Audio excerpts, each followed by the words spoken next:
Well, good morning, everyone.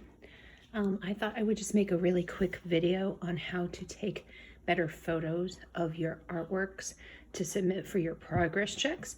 And so I thought you might think it's fun to see my studio. So it's a bit of a mess, as you might notice. It's even worse than normal. This is kind of my normal setup. I've got a toolbox that I use for storing all my paints. And then I inherited from a friend a really nice drafting table that my husband and I share. And so that's a painting I'm finishing up. I just have a couple touch-ups. It's really been done for a couple of months. And then I have a collection of my husband and my paintings over the years. And we're gonna maybe use some time over this time at home to build a structure to store those a little bit better. And then I've got more art supplies, sculptures, and then my husband and I have a work table set up. This is all the stuff we confiscated from school so that we could do some work for demos for you guys, as well as maybe work on some pet projects. So let's get to what I wanted to make the video about. I've got my handy dandy sketchbook here. Sorry about my production value here. I'm just doing this off my phone. So a good thing to do is to go by a window. I don't have a lot of light right now because it's a little after 7. I might wait for it to be a little bit better, but an overcast day is actually great.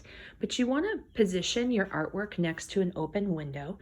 If you have a piece of paper, that'd be really awesome to put down as a base, something neutral like white or gray.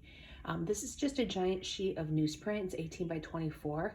I know most of you won't have this at home, but my painting students might want to use the paper that I gave them, the watercolor paper and board in. You could unfold it and use that for photographing your progress checks.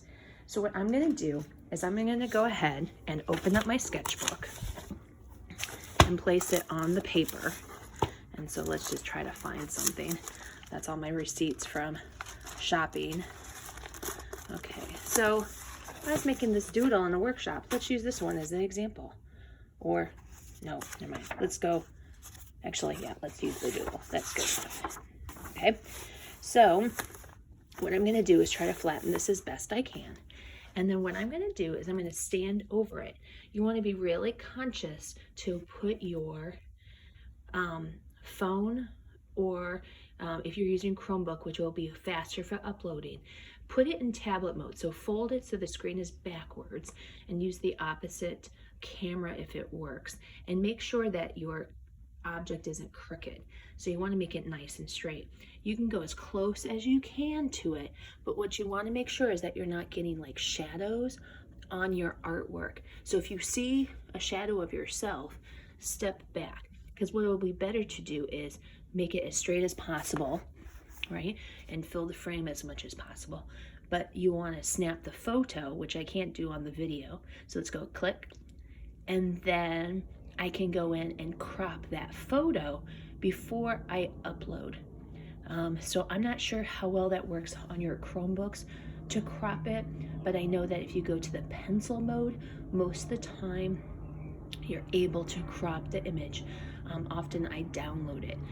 I don't have a Chromebook to help you out, but if you go to the Help Center or you go online, I'm sure you'll be able to find some ways to do that. For the painters, same sort of thing. Just lay your painting out flat and keep yourself on straight angles. Hopefully that helps you take better photos.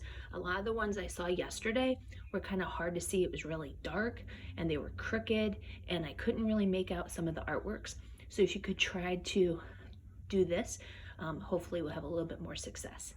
Thank you. Hopefully you guys have a good day. Oh, also contact me. Feel free to email me or go on Remind if you have any questions.